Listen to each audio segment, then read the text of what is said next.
سبحان اللہ۔ تعلیمی بیداری کانفرنس کا جو اصل مقصد ہے اسی کی طرف اپنا رخ کرتے ہیں، اور حضرت مفتی پرویز اختر صاحب القاسمی سے قبل جناب حضرت مولانا محمد عامر صاحب الندوی دامت برکاتہم سے درخواست کرتے ہیں کہ حضرت 10 منٹ سے ہی تشریف لائیں اور اپنے گرد و غبار کو ہم سامعین کے سامنے پیش کریں۔ حامدن و مسلمن وبعد، جائز در تشریف فرما اساتذہ کرام، معزز علماء کرام اور میرے عزیز پیارے سامعین، آج آپ کے سامنے جلسہ منعقد ہو رہا ہے تعلیمی بیداری کانفرنس کے تعلق سے، اور بڑے ہی درد کے ساتھ کہنا پڑ رہا ہے کہ جس قوم کو تمغہ امتیاز کے طور پر سب سے پہلی وحی اقرا کی گئی تھی، اس کے سامنے ہم تعلیمی بیداری کانفرنس کر رہے ہیں۔ سوتے ہوئے کو جگانا آسان ہوتا ہے، لیکن جگ کر سوتے ہوئے نقل کرنے والے کو جگانا بڑا مشکل ہوتا ہے۔ ہمارے پاس نصوص و متن کا ایسا ذخیرہ موجود ہے جس کی گہرائی و گہرائی میں اگر اترا جائے تو علوم و فنون کے ایسے چشمے ٹوٹیں گے کہ پوری دنیا قدیم میں بھی سیراب تھی اور جدید میں بھی سیراب ہوتی رہی۔ آپ کے سامنے چند گزارشات ہم رکھنا چاہتے ہیں، وہ یہ کہ علم انسانی وجود کے لیے ایک اہمیت کا حامل ہے۔ انسان کو اللہ نے تمام حیوان سے الگ پیدا کیا ہے اور اس کو اشرف المخلوقات بنایا ہے، اور فرمایا ہے قرآن میں لقد کرمنا بنی آدم، ہم نے بنی آدم کو اشرفیت بخشی ہے، کرامت بخشی ہے، اور اس کے وجود میں، اس کی بنیاد میں اگر ہم محسوس کرتے ہیں اور پاتے ہیں کہ اس کا جو وجود ہے، اس کی کرامت کا جو سبب ہے وہ علم ہے۔ اور جب یہ انسان علم سے عاری ہوتا ہے، عمل سے تشنا ہوتا ہے، تو انسان اپنی ذلت و خواری کی ایسی کھائی میں گرتا ہے جو حیوانوں سے بھی افضل ہو جاتا ہے۔ میرے عزیز سامعین، ہم آپ بولی میں ایک درخواست کرنا چاہتے ہیں کہ آپ وہ قوم ہیں، آپ اس نبی کے امتی ہیں جن پر اترا ہوا کلام اور اس کلام کی سب سے پہلی آیت اقرأ باسم ربک الذی خلق نازل ہوئی تھی، جس کی ایک آیت میں اگر گم ہوا جائے تو پوری رات ناکافی ہوگی۔ پڑھو اس رب کے نام سے جس نے تمہیں پیدا کیا ہے، یعنی تمام علوم و فنون جو دنیا میں رائج ہیں، جن کا انوینشن ہو چکا ہے اور جو آتی رہتی دنیا تک آنے والے ایام میں جو علوم وجود میں آئیں گے، وہ تمام علوم اگر اللہ کی ذات کو مرتب کر کے کو ریلیٹ کر کے اس کو پڑھا جائے تو ہر علم علم دین بن جاتا ہے۔ جیسا کہ اللہ تعالیٰ نے فرمایا افلا ينظرون الى الابل كيف خلقت، کیا وہ لوگ غور نہیں کرتے ہیں ہم نے کیسے اونٹوں کو پیدا کیا ہے؟ اب اونٹ کی تخلیق میں غور کرنے والا زیولوجسٹ بھی ہوگا، جیولوجسٹ بھی ہوگا۔ وَإِلَى السَّمَاءِ كَيْفَ رُفِعَتْ، اور آسمانوں کی بلندیوں کی طرف کیسے ہم نے اس کو بلند کر رکھا ہے۔ اسپیس سائنس میں پڑھنے والا شخص اگر اللہ کی ذات کو علم سے مرتب کیے ہوئے تو یقیناً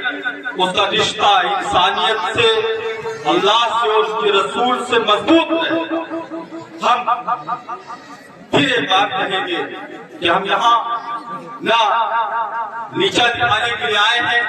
نہ کبھی افسوس ملنے کے لیے آئے ہیں، بلکہ تحریض اور مہمیز لگانے کے لیے آئے ہیں۔ آپ کے جذبات کو، پوشیدہ خیالات کو ابھارنے کے لیے آئے ہیں، اور آپ کی جھولی میں ایک درخواست رکھنے آئے ہیں کہ آنے والی نسل جو آپ کے ماتحت ہے، جو آپ کے اولاد ہیں، آپ کے بھتیجے ہیں، آپ کے قرب و جوار اور محلے میں رہنے والی یہ نسل یقیناً آگے آنے والی زندگی کی ایک بنیاد بنے گی۔ جیسے پلر ہوتے ہیں عمارت کے، آج یہ اینٹیں ہیں، یہ کنکریاں ہیں، یہ سریے ہیں، لیکن یہ جب بڑی عمر پر پہنچیں گے تو یہ عمارت ہوگی۔ اور کیا ہم سوچتے ہیں اور ہمارے ذہنوں میں کیا جاتا ہے کہ آج ہمارے قرب و جوان میں فطروں کا جو انبار ہے، جو ارتداد کی آندیاں ہیں، اور اسلامی تعلیمات کو مٹا دینے کی جو توقع غیروں کی طرف سے کی جا رہی ہے، اس کے سرغبات کے لیے ہم نے کیا ہے۔ ہم جیسے کہ ابھی شاہد صاحب جس لگن کے ساتھ اور جس چاشنی کے ساتھ اور جس عشق میں ڈوب کر شعر پڑھ رہے تھے، عشق نبی، اس کے طوالت کے لیے، اس کے دوام کے لیے علم نبی کا ہونا بھی ضروری ہے۔ اگر اس کو دوام دینا ہے اپنی قوم و نسل میں، اور اتنے پورے عالم کے فکروں کا جو مقابلہ کرنا ہے، اقتدار کا، خیالات کا، فکر و خیالات کے جو طوفان چل رہے ہیں، ان طوفانوں سے جو زبردازمہ ہونا ہے، اس کے لیے ہمیں علمی اعتبار سے، فکری اعتبار سے، عقیدے کے اعتبار سے منظم و مربوط ہونا پڑے گا۔ اور اس کے لیے ہم بالکل یہ نہیں کہتے ہیں کہ آپ تعلیم حاصل نہ کرائیے، کہیں بھی تعلیم حاصل کرائیے، لیکن جیسا کہ سب سے پہلی وحی ہے، اس وحی میں ڈوب جائیے اور اس فکر کو، اس کی گہرائی اور گہرائی کو لیجیے کہ اللہ نے کتنا بڑا پیغام دیا ہے۔ اقرا، پڑھو، بسم ربک الذی خلق، اپنے رب کے نام سے جس نے تمہیں پیدا کیا۔ کوئی بھی علم حاصل کرو، اگر اس کا رب خدا تعالیٰ سے مضبوط نہ ہوا تو 4 ثابت جامع کے طریقے سے عقیدہ آئے گا کہ ایولیوشن ہوتے ہوتے یہ پوری دنیا الٹ کی ہے اور اندر سے انسان ترقی کرتے کرتے بن گیا۔ لیکن اگر قرآن پڑھنے والا شخص ہوگا تو فوراً وہ پڑھے گا لقد خلقنا الانسان فی احسن تقویم، ہم نے انسان کو بہترین سراچے میں ڈالا۔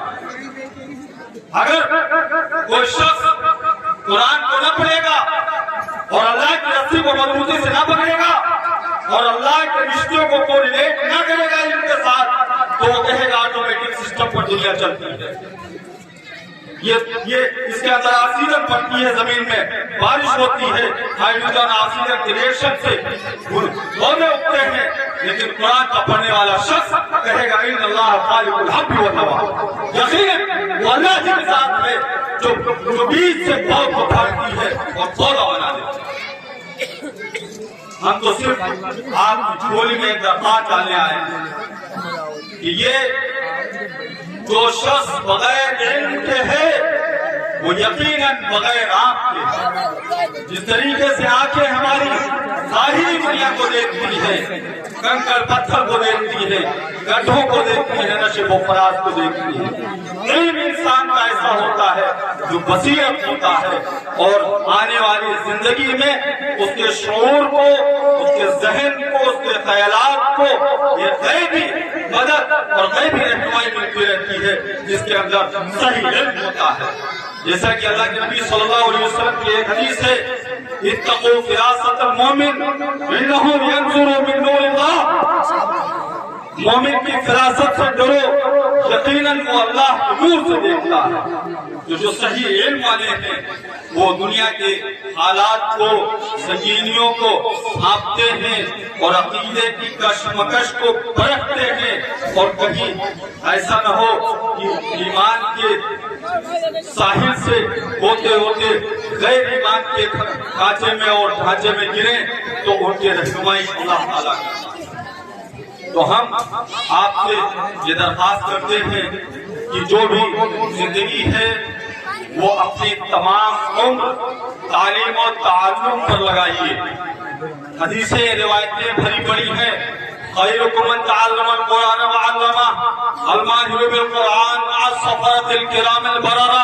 والذی یقرأ القرآن ویتتعتع فیہ فلہ اجران. ایک حدیث آپ کے سامنے ہم عرض کریں گے اور اس ہماری درخواست کی وہ حدیث ضامن ہے.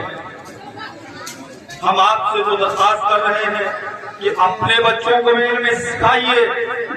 پڑوسیوں کے بچوں کو بھی علم سکھائیے, محلے کے بچوں کو بھی علم سکھائیے, اور اگر آپ کے اندر استطاعت ہے تو علاقے کے, شہر کے, قصبے کے, قرب و جوار کے,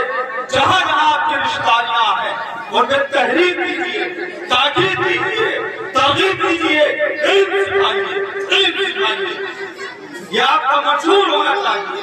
آپ کا شیوا ہونا چاہیے, آپ کا ہدف ہونا چاہیے, آپ کا مقصد ہونا چاہیے. علم سکھائیے. اگر آپ نے اپنے اس مقصد کو بنایا اور پکڑا تو یقیناً 12ویں صدی کا اسلام جو پورے عالم میں روشن تھا انشاءاللہ پھر بچے روشن ہوگا. اور پہلے تعلیم اندلس اور بصرہ اور کوفہ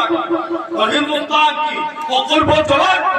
کی یہ انسان مسلمانوں نے کتنی ترقیات کی تھی, کیسے کیسے ایجادات کی تھی, کیسے کیسے انویشن کیے تھے, اور فارابی کو پڑھیے, ابن رشد کو شیعہ کو پڑھیے. میں وہ حدیث آپ کے سامنے پیش کرتا ہوں اور وہ درخواست آپ کی جھولی میں ڈالتا ہوں. نبی پاک صلی اللہ علیہ وسلم نے فرمایا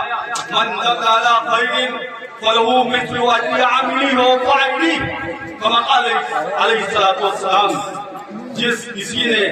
خیر کا راستہ بتایا, جس کسی نے من دل علی خیر,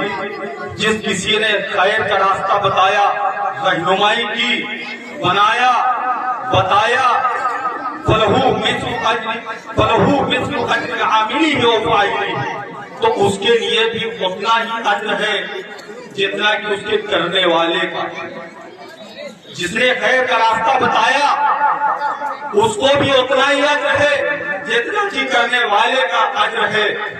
آپ کے سامنے تعلیمی بیداری کانفرنس ہو رہی ہے. ہم تو یہ درخواست کریں گے کہ قرآن کے ہر حرف پر 10 نیکیاں ملتی ہیں, اور مفسرین تو اس پر بھی بحث کر بیٹھتے ہیں کہ الف ایک حرف ہے یا 3 حرف ہے, اور رمضان میں اس پر 70 نیکیاں ملتی ہیں. اب اس کو ملٹیپل کرتے جائیے, کتنی نیکیاں ملتی ہیں. اگر آپ کی وجہ سے کوئی شخص سورہ فاتحہ اور 4 سورتیں پڑھی, آپ کی وجہ سے, آپ کے بتانے کی وجہ سے زندگی بھر جب تک وہ پڑھتا رہے گا, جتنا ثواب اس کو ملتا رہے گا آپ کے کھاتے میں بھی اتنا ہی جاتا رہے گا. اللہ کے کھاتے میں کمی بیشی نہیں ہوتی ہے, وہاں تو برابر تقسیم ہوگا. ہم معذرت کے ساتھ وقت اگر زیادہ ہوا ہے کیونکہ پہلے سے بہت قلیل ہے اور اصل مقرر ہمارے آپ کے سامنے تشریف فرما, ان کے درمیان آپ کے درمیان ہم حائل نہیں ہونا چاہتے ہیں. میری ایک درخواست ہے اور اس امید کے ساتھ کہ اگر اس درخواست کو آپ اپنی بولی میں لیں گے اور اپنے کردار میں لیں گے تو انشاءاللہ جتنا اجر آپ کو ملے گا مجھے بھی اتنا اجر ملے گا. تو یہ عہد کریے کہ انشاءاللہ اپنی قوم کو علم سے آراستہ کرنے کی ہر ممکن کوشش کریں.